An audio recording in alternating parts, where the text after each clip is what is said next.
So বাচ্চারা, ওই দিন তোমাদের হাজিরা নিছি, আজকে তোমাদের মোস্ট ভালো একটা জিনিস শিখাবো। জিনিসটা হইলো, অন্যের উপর যখন জাপাই পড়বা, কইরা তার জামা কাপড় কিভাবে ছেড়বা, সেটা আজকে তোমরা দেখাবা। তোমাদের ট্রেনিং দিছি, এই ট্রেনিং পুরোপুরি আমি দেখতে চাই। শুরু করো, দেখি। Oh, no, no, no, no.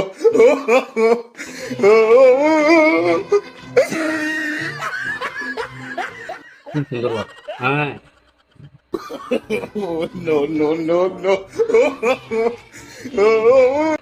হ্যাঁ, থামো থামো। অনেক লাফাইছো, অনেক সেরাসিরি করে লেছো। আমি নিজেই শিখে আমি নিজে গর্বিত, তোমরা অনেক সেরাসিরি করছো। যাও গা, যাও গা, তোমরা পাস। যাও যাও যাও।